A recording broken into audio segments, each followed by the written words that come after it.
Muy buenas noches, sean todas y todos bienvenidos a esta, la misión 1379 de Jornada Extra. Vamos a tener esta noche aquí la compañía de un joven destacado economista, Miguel Collado Di Franco, con quien vamos a evaluar el presupuesto del próximo año que acaba de aprobar ya definitivamente el Congreso Nacional. Tendremos también un reporte de Carlos Francisco Elías sobre las incertidumbres que caracterizan las relaciones internacionales en el mundo de hoy y un resumen, un breve corto de 5 minutos de algunos de los planteamientos con que se estrenó Andrés Manuel López Obrador como presidente de México el pasado sábado 1 de diciembre. Ha despertado muchas expectativas de que México empiece a reflotar del piso en que lo ha asumido la corrupción, la descomposición, la violencia, el narcotráfico y muchos otros males, la desigualdad extrema de esa sociedad.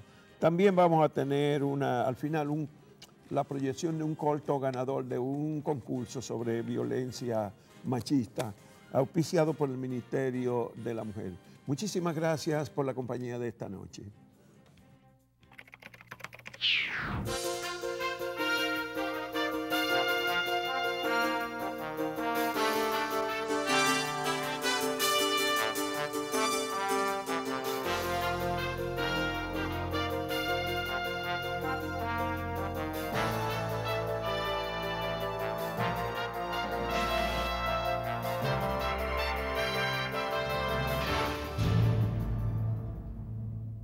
Las presiones de los grupos nacionalistas provocaron que el gobierno de Danilo Medina rechazara oficialmente la firma del pacto migratorio que está proponiendo la Organización de las Naciones Unidas.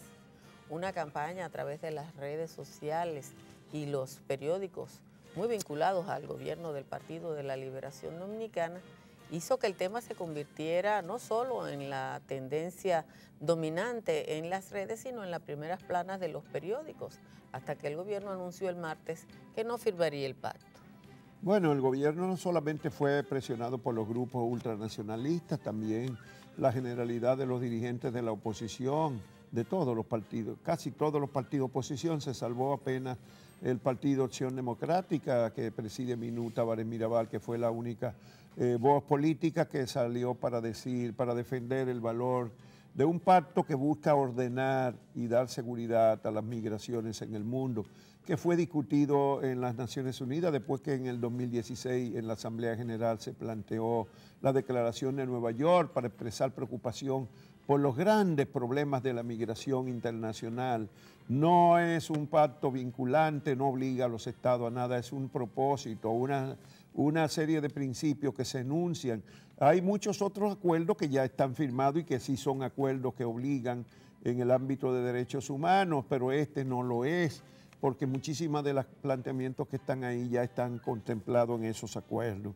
Hay que decir que ese pacto se discutió regionalmente durante estos 2 años en eventos que organizaron instituciones como por ejemplo la CEPAL en América Latina y otros organismos, y en diversas regiones del mundo, que hubo consenso y solamente el gobierno de Estados Unidos se había apartado del mismo por las políticas antimigrantes de Donald Trump.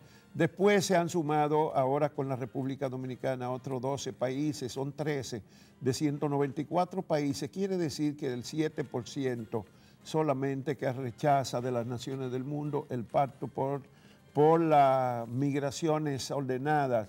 Y la República Dominicana es uno de ellos, nada más que la República Dominicana es el único de América, además de Estados Unidos, el único de la América Latina y del Caribe, y además el único de los 13 que lo rechazan, que es un país eminentemente de emigrantes, porque aparte de todo, del sentimiento antihaitiano que se ha apoderado enfermizamente de una parte de la sociedad dominicana, es que han ignorado el hecho de que tenemos más de 2 millones de dominicanos emigrantes en el mundo y que esos pueden, en el caso de Estados Unidos, muchos de ellos están en peligro de ser perjudicados, y ese pacto tiene como objeto dar seguridad a los que ya han alcanzado un estatus de migrantes. Bueno, una de las curiosidades es que a pesar del rechazo masivo, el pacto no fue publicado por ninguno de los medios nacionales, y la verdad es que el tema es del libro. La otra información de la jornada fue la tragedia ocurrida. Pero hay que rechazar también el hecho que se produjo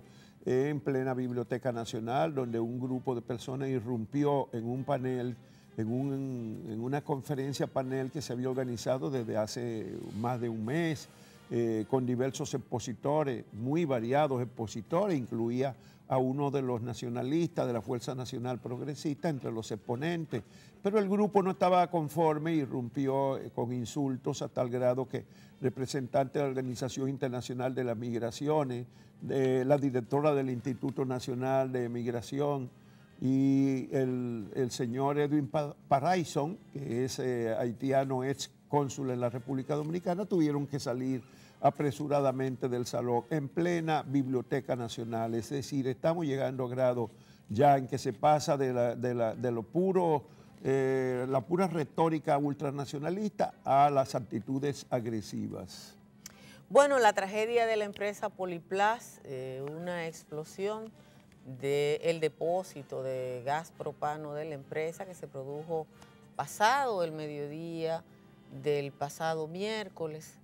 Ha tenido hasta ahora un balance indefinido de muertos porque habían contabilizado 6 el pasado viernes, pero había por lo menos 4 personas desaparecidas, 103 personas heridas, 25 viviendas con daños graves y algunas instituciones establecidas a más de 1 kilómetro, como el COIN, que trabaja por ahí, con daños que se estiman en cifras millonarias. Hasta 1 kilómetro de distancia. Hasta 1 kilómetro. Bueno, hubo muchísimo daño y eso pues también representa una interrogante sobre las condiciones de vulnerabilidad de la sociedad dominicana, donde se pueden establecer fábricas de componentes altamente inflamables o junto a estaciones de gasolina o de expendio de gas propano. En este caso no se sabe exactamente, pero los bomberos han dicho que pudo haberse originado un escape de un tanque que depositaba combustible. Pero también hay muchos cuestionamientos sobre los mecanismos de seguridad. Personas como esa joven que habló, que grabó un video dentro ya cuando había una nube de gas. Lo primero es la ignorancia de la pobre mujer que se quedó ahí en esa nube de gas. No es que no lo dejaron salir. Y atendió a grabar ese mensaje, mírenla ahí. Y la otra es que en la empresa no desalojaran por completo todo el personal. Dicen que desalojaron una gran parte, pero aparentemente no a todos y hubo tiempo para hacerlo. En fin, también hubo tiempo para desalojar el vecindario, pero parece que no esperaban la explosión y la explosión se produjo. Bueno, varios videos que están circulando en las redes sociales reflejan que el gas incluso salió por las alcantarillas de la calle. O sea, estamos hablando de un escape masivo que el jefe del cuerpo de bomberos dice que coincidió y que se produjo el trasvase del combustible con una de las calderas todavía en funcionamiento, violando protocolos de seguridad. Bueno, esta semana el Consejo Nacional de la Magistratura avanzó en las entrevistas a los 47 aspirantes a formar parte de los 4 bancas libres vacantes del Tribunal Constitucional Dominicano. Por lo menos 26 fueron entrevistados en 2 sesiones esta semana y continuará próximamente, con las expectativas de la sociedad de que pudiera escogerse unos jueces constitucionales que no estén vinculados a los partidos políticos, ni a los altos funcionarios, ni a los grupos económicos. Bueno, una de las cosas que llamó la atención en la transmisión en vivo de esa fue el ejercicio que hizo el presidente de la República, Juan Bolívar, para, si quiere, respaldar a uno de los aspirantes, el aspirante José Alejandro Ayuso. Hay que decir también y lamentar que el magistrado Samuel Arias Arceno, haya decidido declinar su aspiración o su propuesta para ser parte de este juez, de este tribunal. Y él había pasado a la segunda fase, había sido preseleccionado. Preseleccionado. Pero no se presentó a la audiencia. Y envió un documento. Bueno, mientras tanto venció el plazo de la Junta Central Electoral para establecer por qué mecanismo van a ser las elecciones de los candidatos en octubre del año próximo. Y por lo menos pues ya se sabe que hay varios partidos, 3 que van con el padrón abierto por lo menos. que anunciaron padrón abierto, aparte del Partido La Liberación Dominicana, lo hizo también Opción Democrática y Alianza País, que se están conversando sobre la posibilidad de una alianza entre esos dos y tal vez alguna otra organización política. Y por otro lado hubo anuncio de que los aliados del PLD, partidos minoritarios que han estado aliados al PLD, pues están también constituyendo un bloque será para negociar con más fuerza frente al monstruo cuando llegue la oposición. Ninguno de los partidos aliados al Partido de la Liberación Dominicana sacó un 0.68%. O sea que si tú lo sumas todo, probablemente llegue al 2%. Bueno, ahí está la presentación de la propuesta de la Coalición Democrática que se realizó en Santiago el pasado miércoles, con la asistencia de decenas de personas. Y bueno, ahí ven a Mario Fernández, el licenciado Mario Fernández, que tuvo la vocería por el grupo de santiagueros que participó en la actividad. Por otro lado, empezó el pago de la bonificación navideña y por supuesto eso va a reactivar las actividades comerciales en todo el país. Según el tesorero nacional Alberto Perdomo, se van a pagar 17 mil millones de pesos para 600 mil empleados del Estado. Me parece una suma muy fuerte, sobre todo porque el de Copaldón, Fermín Acosta, dice que son 15 mil millones lo que van a pagar para 1.512.000 empleados privados. Pero bueno, va a haber mucho dinero en la calle, de todas maneras serían entre los dos más de 32 mil millones de pesos, que si se suma el sueldo de diciembre, entonces serían 64 mil millones de pesos lo que van a circular en este mes, en esta y las próximas 3 semanas en el país.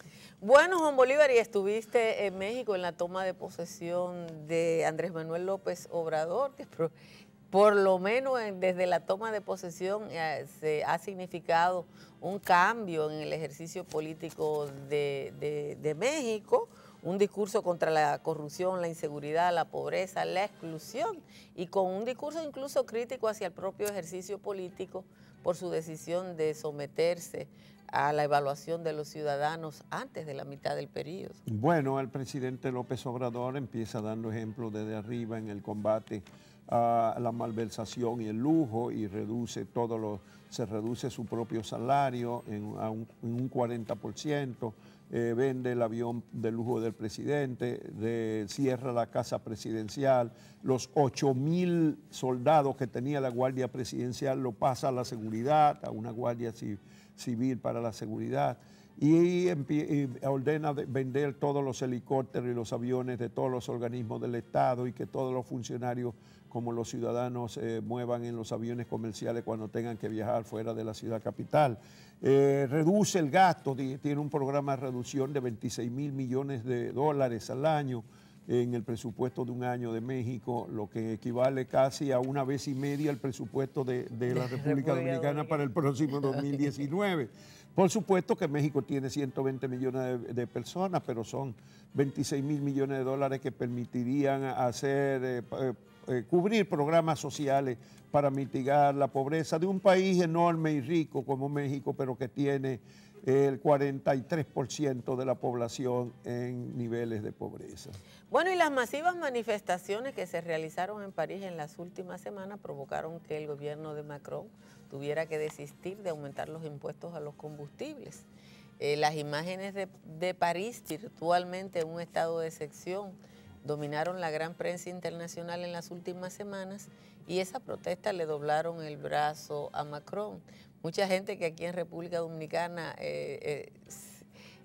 asocia la protesta al subdesarrollo y al atraso político y económico, yo supongo que no entiende cómo es que esas protestas se llevaron a cabo en la ciudad Luz.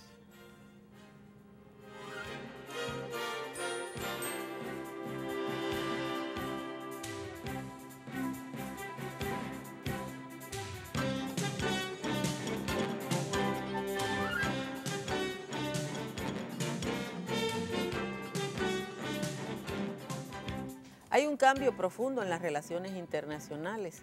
Nuestro compañero Carlos Francisco Elías reflexiona sobre lo que está pasando en el mundo desde el Brexit hasta la crisis migratoria, pasando por el crecimiento de la derecha en toda Europa.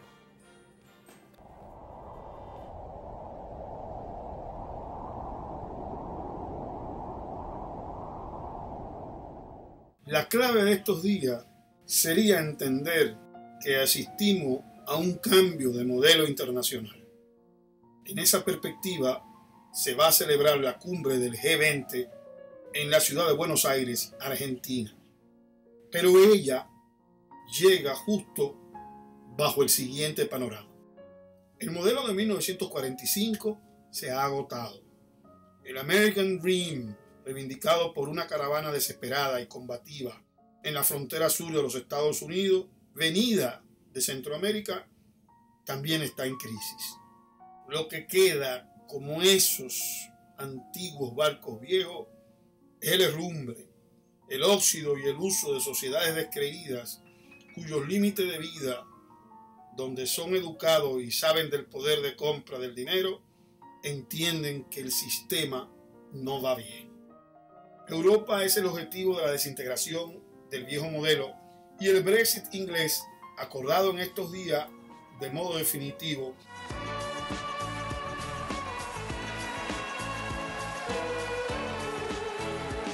inicia un reto para el proyecto aquel que había nacido con el entonces orgulloso Tratado de Roma de 1950, que era una forma de volver a evitar la guerra en Europa.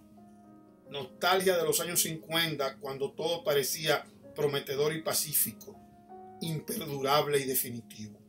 La salida de Inglaterra de la Unión Europea, auspiciada por los euroescépticos, una suerte de derecha ultra que quiere encerrar los países en un fuerte medieval contra inmigrantes, genera una crisis en el seno de la Unión, porque alimenta en el resto de Europa a las organizaciones ultranacionalistas con rasgos totalmente fascistas.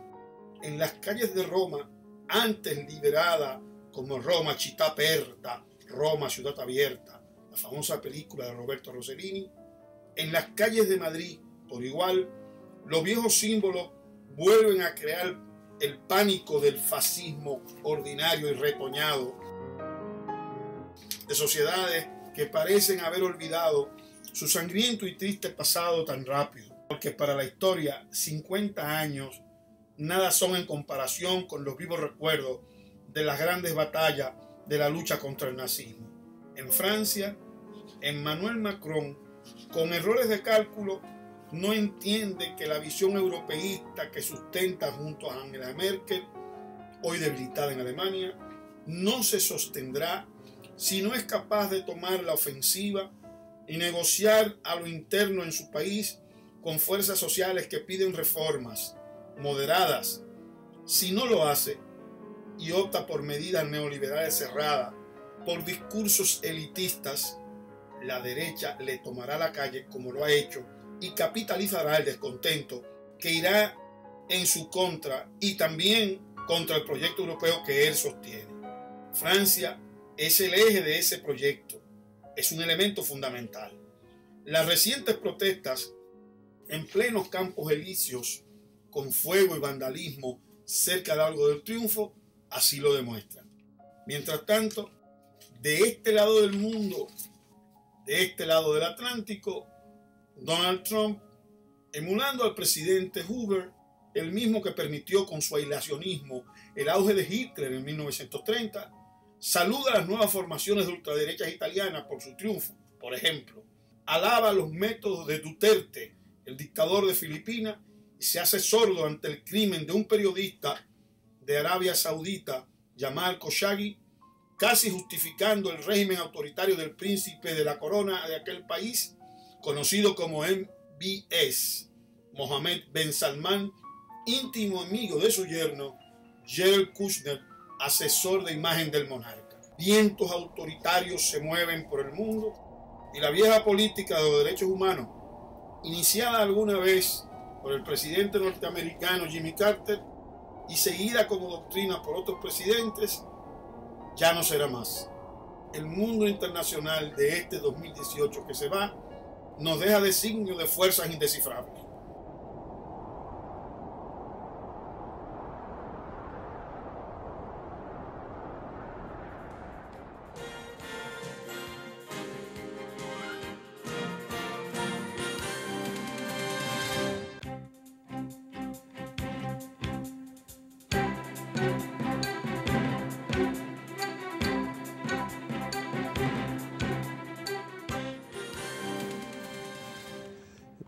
Bueno, es un placer tener esta noche aquí la compañía de Miguel Collado Di Franco. Él es economista, director de investigaciones del Centro Regional de Estrategias Económicas Sostenibles, que es una institución vinculada al empresariado que en los últimos años ha hecho importantes aportes al análisis de la situación económica del país, el proceso económico. Miguel, sí. El presupuesto para el 2019 fue finalmente aprobado esta semana. ¿Cuál es la visión que tienes de ese presupuesto? El presupuesto continúa la tendencia de muchos años atrás de ser un presupuesto que contiene un déficit fiscal que hay que financiar con endeudamiento, que a juicio del CRES tiene una sobreestimación de los ingresos y una subestimación de los gastos, en cuya elaboración se ve una práctica que ha sido una constante en años recientes, que es la de incluir unas cuentas por pagar, que este año ascienden en el presupuesto del 2019 a unos 66.000 millones de pesos. Estuvo matizado por un tema de institucionalidad que nosotros entendemos que debe ser ponderado y seguir siendo ponderado, que es el artículo 59, que efectivamente se retiró del mismo, se eliminó, que es el que autorizaba al Poder Ejecutivo a la venta de acciones de empresas públicas y proyectos sin dar más que 30 días después constancia, notificarlo al Congreso. Eso se eliminó al final. Eso se eliminó al final, pero está contenido, aunque no en el mismo monto de 10%, sino de 5% de la deuda pública, en lo que será la ley de endeudamiento, que será aprobada en los próximos días, entiende uno, como ha sido la tradición por el Congreso Dominicano, para iniciar el próximo año 2019, pero hay que ver si se mantiene esto de que el Ejecutivo rendiría cuentas a posteriori, lo cual no debe ser, porque estamos en una república en la que el Congreso debe actuar como un contrapeso, que es una función que no ha estado ejerciendo debidamente con estos presupuestos que han sido enviando. Ni de contrapeso, ni tampoco de fiscalización. De fiscalización posterior, es correcto. Entonces, esa es una debilidad de las tantas debilidades institucionales que tiene la República Dominicana. En consecuencia, seguiremos teniendo un incremento en el endeudamiento público en el 2019 a consecuencia de la ejecución presupuestaria, tal y como está formulado, y con, ojo, se incluye un déficit de unos 75.000 millones de pesos. Ese es el déficit. Ese es el déficit oficial. El que está transparentado ahí. El que está Pero tú has dicho que ahí. hay una sobreestimación de los ingresos. De los ingresos. Y una subestimación del gasto. Eso quiere decir que va a ser superior el déficit. Correcto. Uno entiende que como ha sido la costumbre en años anteriores, podríamos tener o tendremos un déficit mayor. De hecho, en este 2018, ya oficialmente, autorizado por el Congreso, el déficit va a ser mayor en unos 8.000 millones al que fue presupuestado. Un presupuesto complementario que se aprobó en días recientes de unos más de 7.900 millones de pesos, unos 8.000 millones de pesos. Entonces, eso hay que agregarlo al déficit de unos 86.000 millones de pesos que fue presupuestado para este 2018, y uno prevé que en el año próximo, en el 19, esta práctica podría continuar.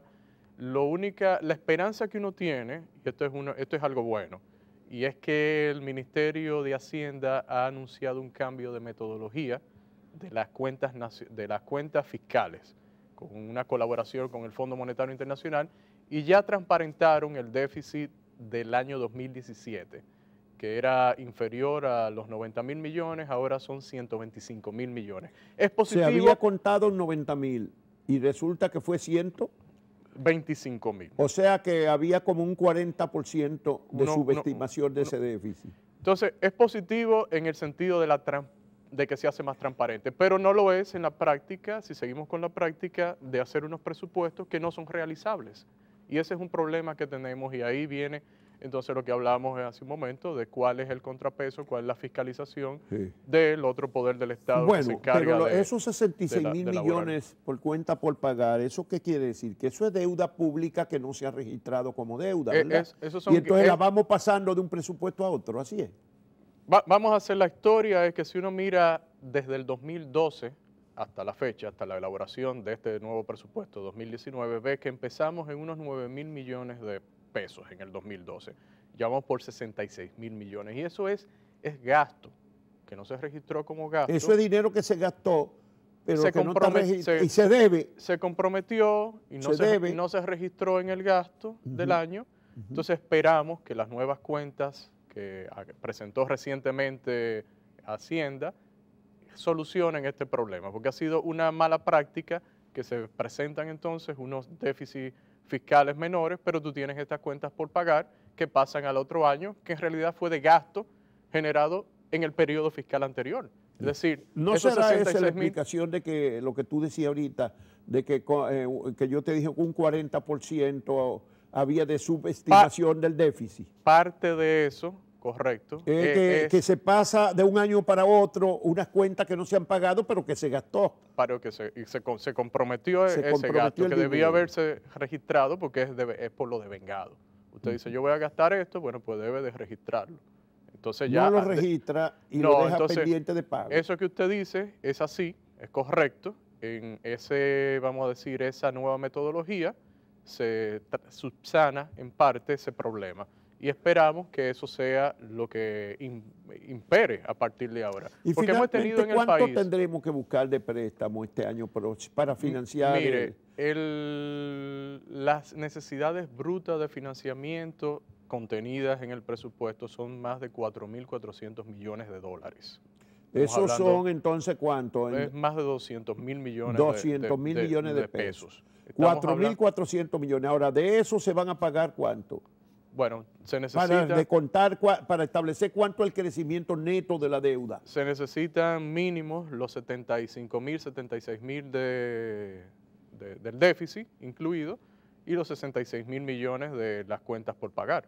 Hay una parte restante que es de amortización, hay reenganche. ¿De intereses? Hay reenganche, no, de capital. Del capital. Del capital. Porque tú no estás contando los intereses ahí en esa partida. No, eso es solamente capital. Si los intereses son 147.000 millones de pesos. Que vamos a pagar. Sí, después de educación, que son 170.000 millones, vienen los intereses como el segundo renglón de gasto del Estado Dominicano, del gobierno central, 147.000 millones, y en tercer lugar, salud pública, con 86.000 millones más o menos aproximadamente. Pero en definitiva, ¿en cuánto crecerá la deuda del Estado? En los 75, vamos a decir los 75.000 más los 66.000 millones de O sea, de unos pesos. 175.000. Yo hago el cálculo, sería 160.000. Casi 3.000 millones de pesos. De dólares, perdón. De dólares. Sí, 3.000 más, pasa de 150.000. Sí, correcto. 3.000 millones de dólares más de deuda. Eso es en el presupuesto nacional. Bueno, ahí está la del Banco Central. No, no está ahí. Por eso, ahí no está la de... ¿Cuánto crecerá la del Banco Central? Estimemos unos 1.000 y pico de millones de dólares más, unos 60.000 millones de pesos más en el año próximo. Entonces ya vamos por cuánto, el endeudamiento del Estado. ¿Va? El endeudamiento del Estado... Va por más de 4.000 billones. Bueno, usted dice para el año próximo. Sí. Sí, definitivamente. Y eso sin contar las deudas no registradas.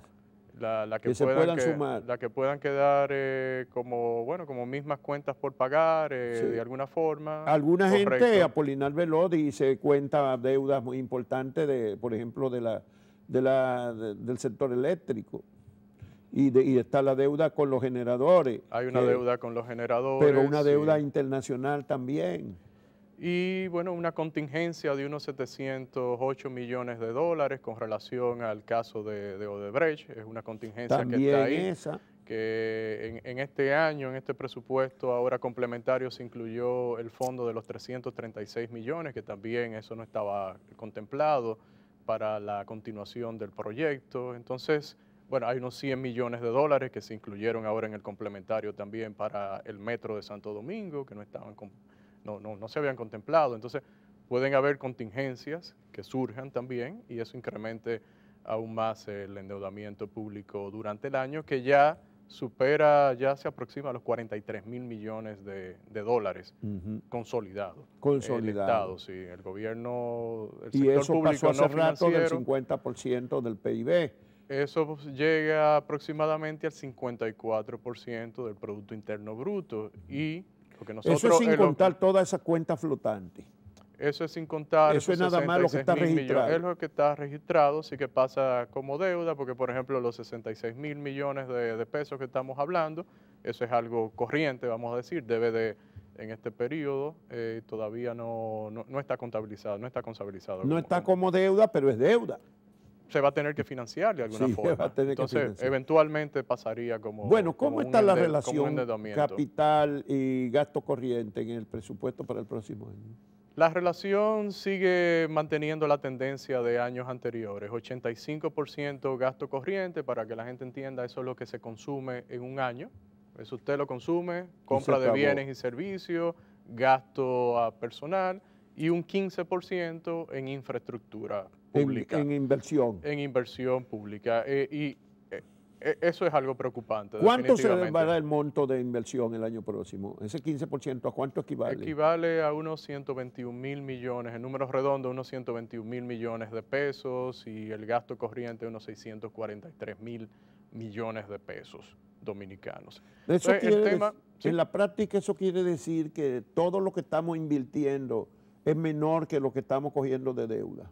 Correcto, nos hemos acostumbrado, incluso una práctica preocupante, hay ingresos como son los ingresos mineros, que son considerables, que es un activo del Estado Dominicano que está en el subsuelo, que se extrae todos los años y bueno, hay impuestos que se pagan, royalty, etcétera, que recibe el erario, se alimenta el erario, eso lo estamos consumiendo, eso no se está usando, no se está destinando para digamos, reducir los pasivos que tenemos, esa deuda pública. Sería una buena práctica en términos financieros.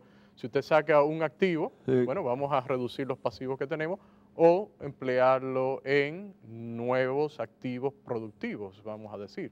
Unos activos algo que permanezca en el tiempo.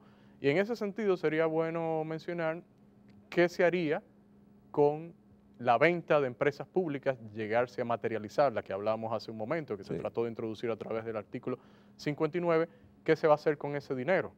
¿Se va a gastar en el año o se va a invertir en activos, en obras de capital para que perduren en el tiempo? Esos son temas fundamentales que República Dominicana debe estar hablando y temas que un país no se puede estar desarrollando con políticas clientelistas que incrementan el gasto corriente, sino con fundamentos que desarrollen, o sea, con la productividad, efectivamente. Y que además le permitan a la gente realmente obtener ingresos para salir de la pobreza. Para salir de la pobreza. Porque uno se pregunta muchas veces, usted debe haber analizado esos programas sociales que creo que el promedio de que se recibe una familia es 1.400 pesos mensuales, los que tienen varias tarjetas de esas.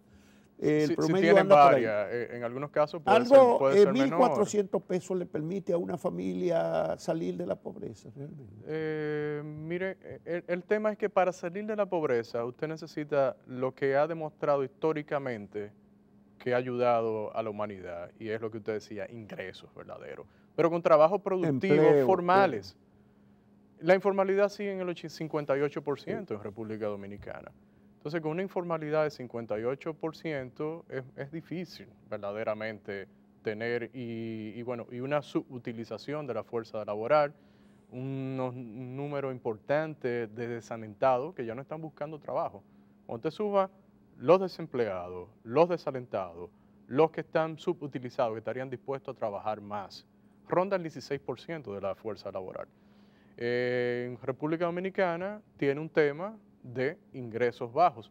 Un dato interesante es que por cada empleado formal en República Dominicana, aproximadamente 2 dependen de ellos, que reciben o que son empleados del Estado o que reciben los beneficios que usted mencionaba hace un momento o que son pensionados.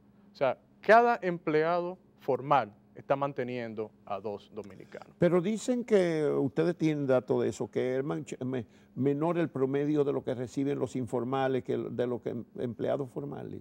Sí. En promedio es menor. Es menor el ingreso en la informalidad. Entonces, porque muchas veces uno piensa que no, que muchos informales tienen más ingresos que los salarios mínimos. Mire, por ejemplo, el que vive de un taxi, un carrito, una guaguita, el que tiene un pequeño taller, muchas veces ganan más. Y el que está trabajando en una empresa, vamos a poner la empresa formal versus la informal. En la formalidad hay mejores entrenamientos, hay mejores maquinarias, hay mejores prácticas gerenciales, etc. Bueno, y hay también seguridad social, teóricamente, por lo menos le pagan la seguridad social. Bueno, eso es un costo adicional que no es parte necesariamente de los ingresos que perciben mensualmente, además de los ingresos. Pero cuando uno ve la proporción de empleados formales que están por debajo del costo de la canasta familiar del quintil más bajo, uno llega a la convicción de que realmente vivimos en una...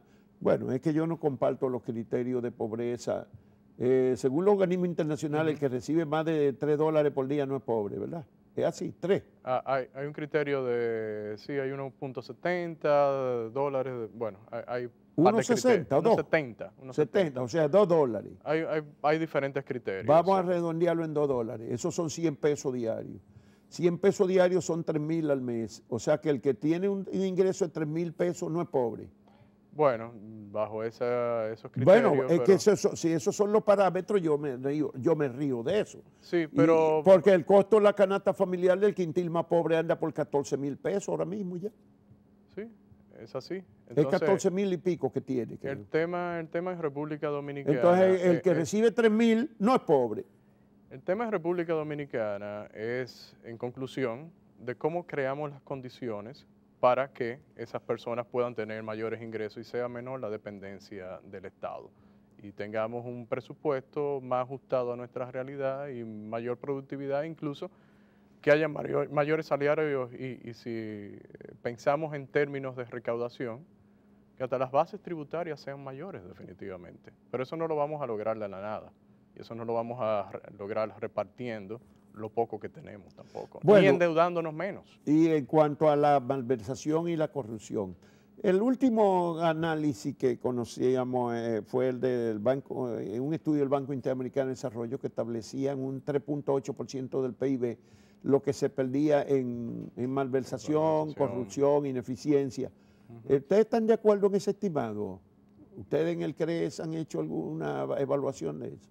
Estimar verdaderamente, y hemos revisado literatura internacional, tener una idea clara de cuánto exactamente es lo que se va por términos de corrupción, no es tan fácil, pero es importante el monto, definitivamente, y parte enfatizando en los temas institucionales que necesitamos mejorar en República Dominicana, definitivamente ese es uno de ellos, el tema de la corrupción y la impunidad que existe en República Dominicana. Sí, esta semana Miguel Seara Hatton en una declaración y el Partido Revolucionario Moderno avalaron el 3.8% y dieron, estimando que para el año que viene serían 164.000 millones de pesos, lo que se pierde en malversación, duplicidades, en corrupción, es una suma muy alta. Es una suma importante, definitivamente. Casi el 20% del presupuesto de la República.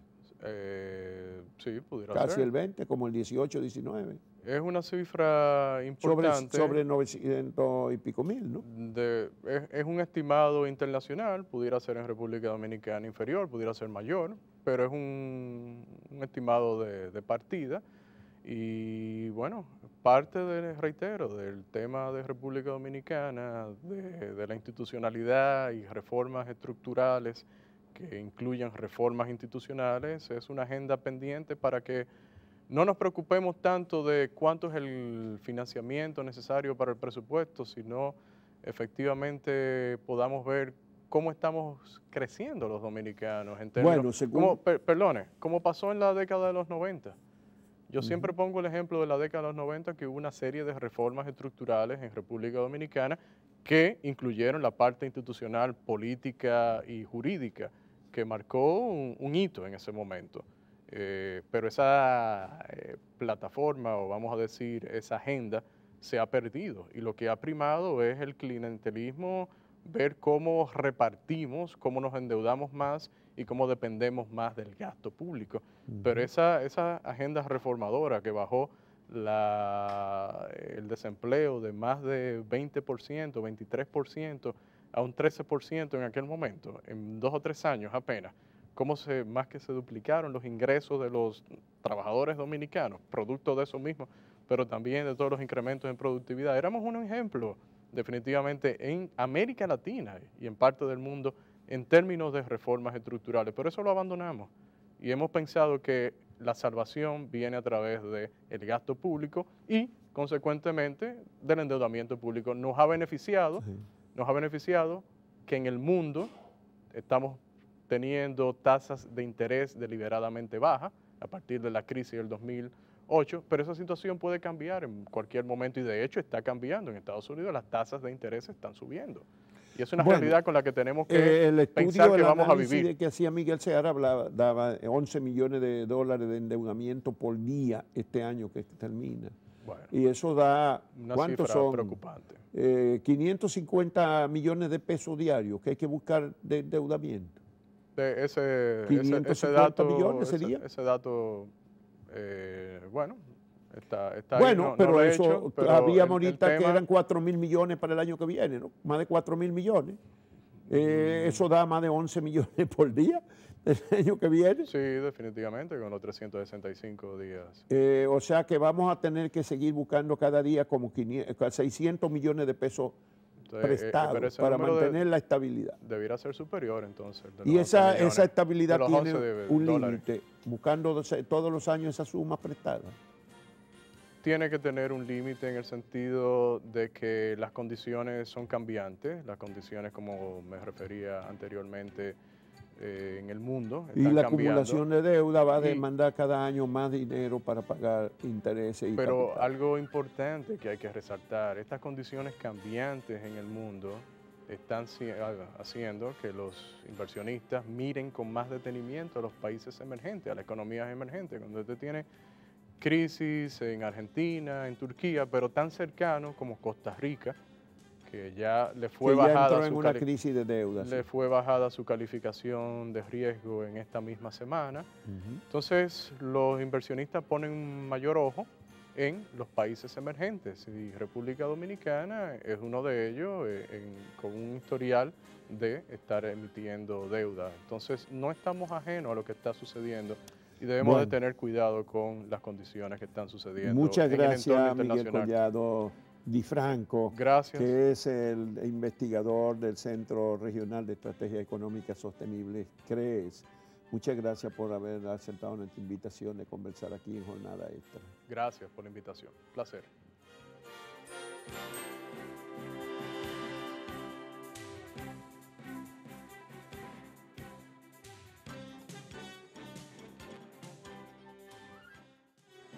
México es lindo y querido por muchos dominicanos y todos los que de alguna manera estudiamos o hemos vivido exilios en esa nación que ha acogido a tantos perseguidos de todo el mundo durante décadas, pero México se hundió profundamente en los últimos años, en las últimas 2 décadas, tanto en términos de profunda desigualdad como de violencia.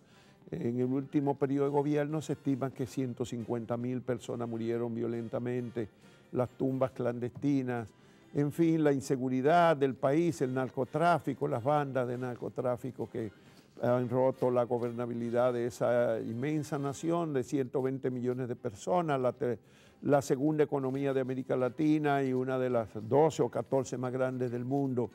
México emerge ahora la expectativa, la esperanza con la ascensión de Andrés Manuel López Obrador, que desafía todo eso, con un proyecto que rompe desde arriba con el dispendio, con la corrupción y que espera vencer la corrupción al medio y abajo la delincuencia y reducir las bandas.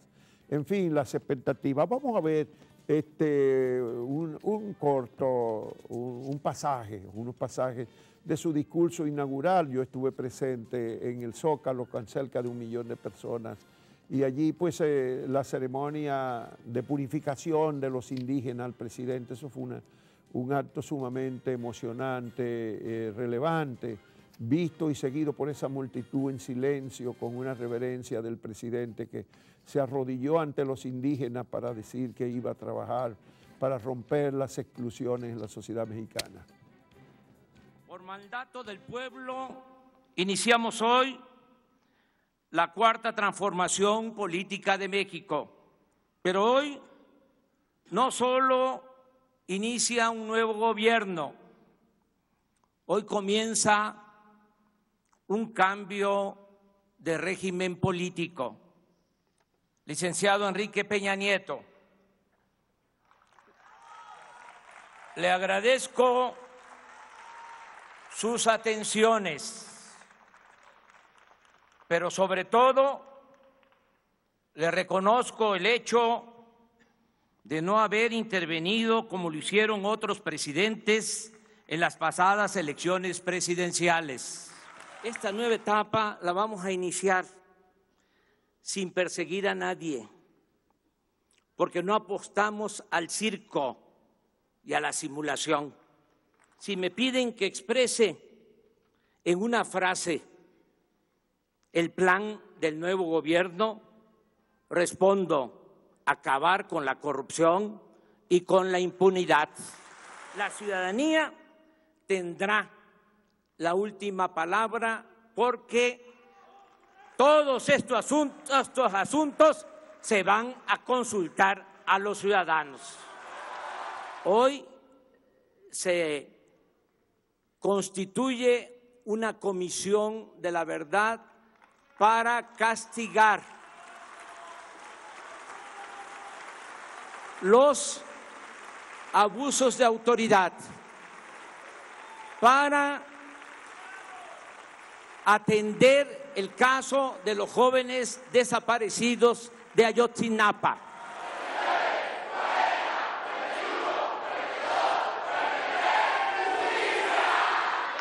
Es importante precisar que los destinatarios de estos programas recibirán lo que les corresponde de manera directa, personalizada, sin intermediarios, con el propósito de que no haya manipulación de los apoyos con fines electorales y que lleguen a sus beneficiarios completos. Ahora resulta que los que aumentaron el precio de las gasolinas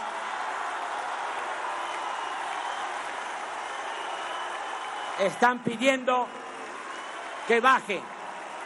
Según una iniciativa de ley que hoy, este día, estoy enviando al Senado, podrá ser el presidente de la República juzgado como cualquier ciudadano por el delito que sea, aún estando en funciones. Es pertinente, pues, exponer con toda claridad que vamos a atender y a respetar a todos, que vamos a gobernar para todos, pero que le vamos a dar preferencia a los vulnerables y a los desposeídos. Por el bien de todos, primero los pobres. 2.300.000 jóvenes serán contratados para trabajar como aprendices en talleres, empresas, comercios y diversas labores productivas o sociales, y se les pagará un salario mientras se van capacitando de 3.600 pesos mensuales. Ya no va a haber ninis, no se va a dar la espalda a los jóvenes ni se les va a ofender llamándoles de esa manera. No todos los militares han ostentado comportamientos intachables y tampoco debe omitirse el hecho de que el Ejército ha participado en actos de represión por órdenes de autoridades civiles. Todos los días, desde las 6 de la mañana, voy a presidir en Palacio Nacional la reunión del Gabinete de Seguridad en la cual recibiremos el parte o reporte de lo sucedido en las últimas 24 horas y tomaremos las medidas necesarias. Los 8,000 elementos del Estado Mayor que se destinaban a cuidar al presidente y los 3.200 agentes de gobernación hasta ayer dedicados al espionaje pasarán a formar parte de la Guardia Nacional.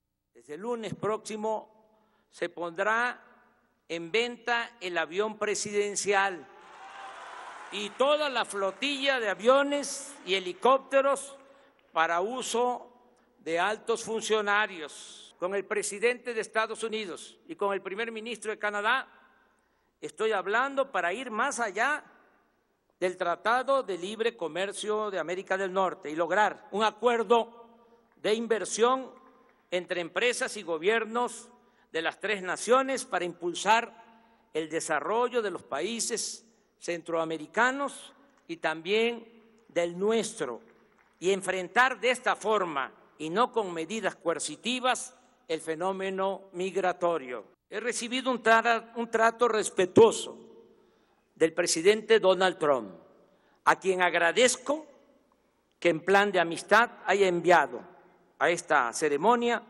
a su hija Ivanka.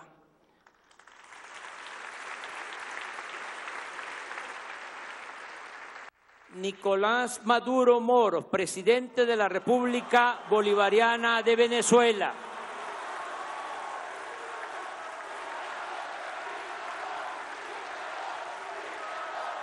Aplicaremos rápido, muy rápido, los cambios políticos y sociales para que si en el futuro nuestros adversarios, que no nuestros enemigos, nos vencen, les cueste mucho trabajo dar marcha atrás a lo que ya habremos de conseguir.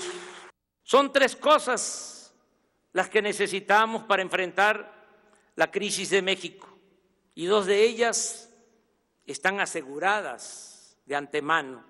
Lo reitero, un pueblo trabajador y suficientes riquezas naturales. Pronto, muy pronto, tendremos lo tercero, un buen gobierno. Nos vamos a convertir en una potencia económica y sobre todo en un país modelo que habrá de demostrar al mundo que acabar con la corrupción es posible. Dejo en claro que bajo ninguna circunstancia habré de reelegirme. Por el contrario, me someteré a la revocación del mandato. Estoy preparado para no fallarle a mi pueblo. Ahora que venía para acá, se emparejó un joven en bicicleta y me dijo: tú no tienes derecho a fallarnos. Y ese es el compromiso que tengo con el pueblo. No tengo derecho a fallar. ¡Que viva México! ¡Viva México! ¡Viva México!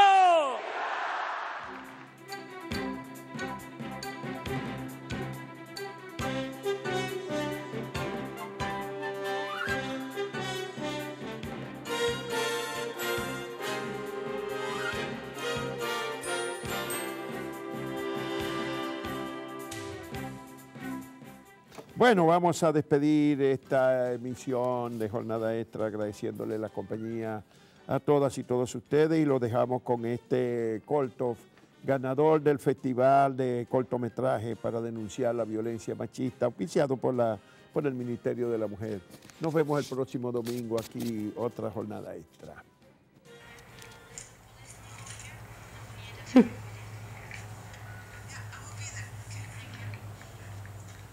¿Quién es? Margaret.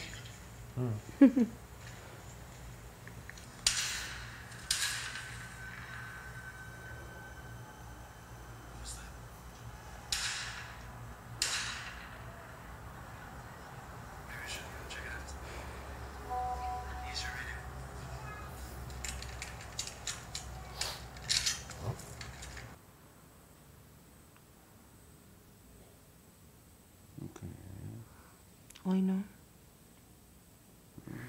Tú ni siquiera te tienes que mover, yo resuelvo. Que no.